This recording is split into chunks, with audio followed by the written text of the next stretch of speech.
माँ, माँ। अरे क्या माँ माँ कर रहा है? बकरी का बच्चा है क्या? अरे माँ, मजाक छोड़ो। मुझे फाइनली वो मेन चौराहे वाली दुकान मिल गई है।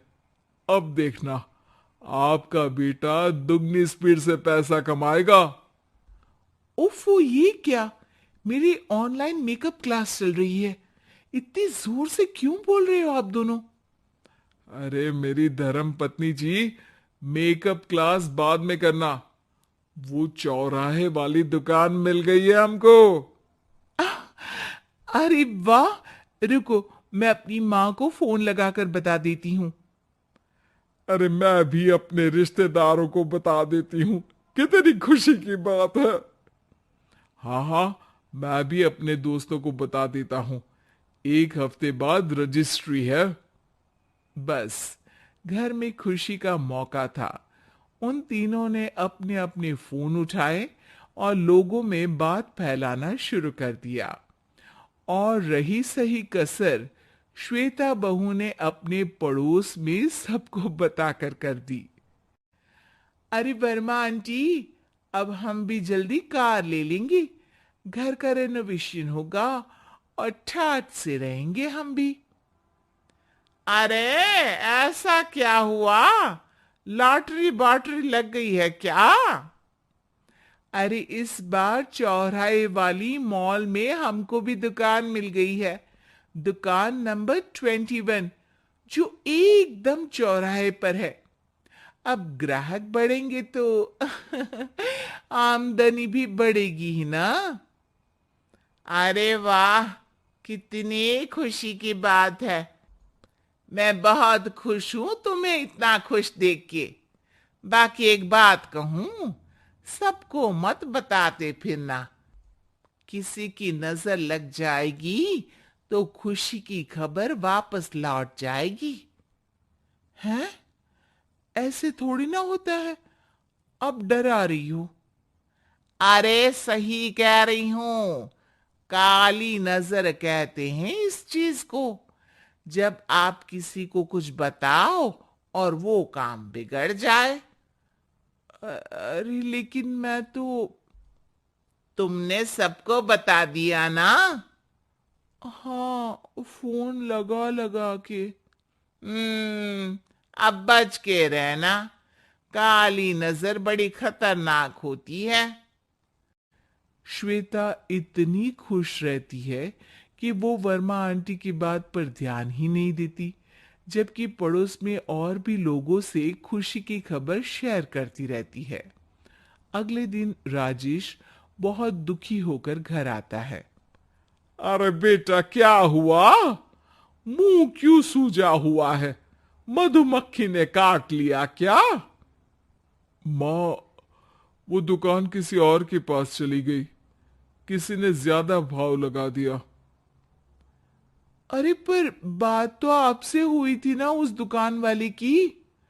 हाँ, आज मैं टोकन अमाउंट देने गया था, तब मुझे पता चला। कोई आकर सुबह मुझसे पहले ही ज्यादा अमाउंट दे गया। हम्म, काली नजर। क्या? क्या कहा? वर्मा आंटी ने समझाया था कि किसी को बताना मत, वरना काली नजर लग जाएगी। अच्छा, तुम्हें उनकी बात मान लेनी चाहिए थी। उनकी बात मान लेती, लेकिन उसके पहले ही सबको बता चुके थे ना हम तीनों। अरे अगली बार से ध्यान रखेंगे। कोई भी नई चीज होगी तो किसी को नहीं बताएंगे। तीनों कुछ दिन ऐसे ही रहते हैं, पर एक दिन श्वेता को एक मेल आता है। राजेश, मेरा ऑनलाइन मेकअप कोर्स कंप्लीट हो गया। अब मैं खुद का पार्लर खोल सकती हूँ। अरे वाह, अपने मोहल्ले में ही खोलते हैं। ये जो घर के सामने दुकान है ना, वहीं। हाँ, यहाँ सस्ती भी मिल जाएगी। अगले दिन श्वेता वर्मा आंटी के पास जाती है, मिठाई का डब्बा लेकर। अरे आओ आओ, कैसे आना हुआ? जोर से नहीं बोलूंगी। वो सामने वाली दुकान है ना, वहां मैं अपनी पार्लर की दुकान खोलने वाली हूँ, उसकी मिठाई है। अरे वाह, बहुत बधाई हो तुमको। हाँ, मैं कमाने लगूंगी तो राजेश पर पूरे घर का बोझ नहीं रहेगा ना आंटी जी। ये तो है। पर ये बता कि तूने ये बात किसी और को तो नहीं बताई ना? अरे नहीं नहीं, पिछली बार गलती कर दी थी, काली नजर लगी किसी की और राजेश के हाथ से वो दुकान चली गई थी। सबको मत बताना। चलो मैं चलती हूँ, कल दुकान की बात करने भी तो जाना है। अगले दिन श्वेता दुकान के लिए मालिक से बात करने जाती है। अरे लेकिन दुकान तो हम कल रात को ही किसी को दे चुके हैं। कल ही? हाँ, कल ही। 2 दिन बाद कोई यहाँ पार्लर भी खोल लेगा। अब कहीं और दुकान देख लीजिए। अरे पर हमको भी तो पार्लर ही खोलना था। हाँ भाई, ये एक ही दुकान है, आधी आधी तो नहीं दे सकता ना मैं। राजेश और श्वेता घर पर हताश होकर आ जाते हैं। इस बार तो किसी को बताया भी नहीं था, अब किसकी काली नजर लग सकती है? सुनो, तुमने माँ को बताया था क्या? अरे कैसी बात कर रही हो? माँ की नजर थोड़ी ना लगेगी। पक्का तुमने किसी को नहीं बताया था ना? सिर्फ वर्मा आंटी को बताया था, उन्होंने ही मुझे किसी को नहीं बताने को कहा। अरे यार, तुम भी सही हो। मेरी माँ को नहीं बताने को कह रही हो, पर वर्मा आंटी को बताना तुम्हें जरूरी लगा। अरे, वर्मा आंटी ने ही तो काली नजर के बारे में बताया था ना, वो हमेशा हमारा भला ही तो चाहती है। मेरी माँ भी हमारा भला ही चाहती है। अरे पर चिल्ला क्यों रहे हो? बात नहीं कर सकते क्या आराम से? नहीं आता वो आराम से बात करना, और करना भी नहीं चाहता हूं मैं। दुकान जाने का दुख गुस्से में बदल गया था और राजेश और श्वेता में बात बंद हो गई थी। 2 दिन बाद मोहल्ले में पार्लर का इनॉग्रेशन हुआ, जिसमें मोहल्ले के सभी लोगों को बुलाया गया, पर श्वेता, राजेश और मां नहीं जाते। माँ, अंदर आ जाओ। क्या देख रही हो? अरे नया पार्लर देख रही हूं अपने आंगन से। देखो, माँ को दूसरे का सुख देखने में कितना मजा आ रहा है, मेरा दुख नहीं दिख रहा इन्हें। यहां मेरा पार्लर भी तो हो सकता था। अरे चुप रहो यार, हर बात में लड़ाई क्यों ढूंढ रही हो? राजेश और श्वेता फिर बहस करने लगते थे। तभी माँ ने दोनों को बाहर बुलाया।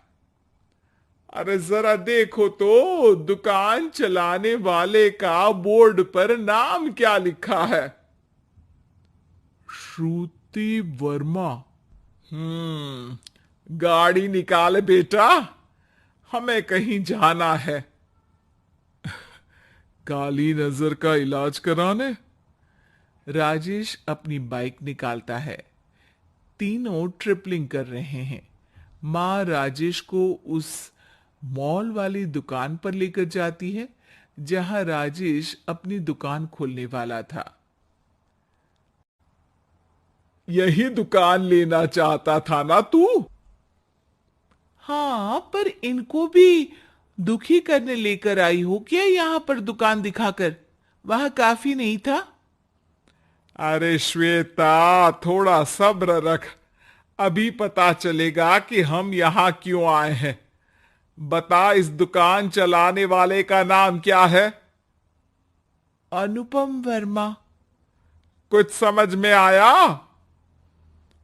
वो दुकान वाली श्रुति वर्मा, ये दुकान वाला अनुपम वर्मा, और हमारे पड़ोस में हमने उस दुकानों के बारे में बताया किसको था? अब वर्मा आंटी को। मतलब वर्मा आंटी ही हमारा काम बिगाड़ रही है? नहीं नहीं, ऐसा नहीं हो सकता, ये बस इत्तेफाक है। राजेश अपना फोन निकालता है और श्रुति वर्मा और अनुपम वर्मा के नाम फेसबुक पर सर्च करता है, जहां ये दोनों ही वर्मा आंटी के रिश्तेदार होते हैं। श्वेता को समझ में आ जाता है कि वर्मा आंटी की ही नजर काली नजर है।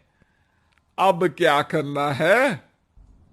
कोई भी खुशी की खबर हो तो काली नजर से बचना है, यानी वर्मा आंटी से बचना है। अरे पर मुझे ये समझ में नहीं आया कि वो हमारे साथ ऐसा क्यों करेंगी।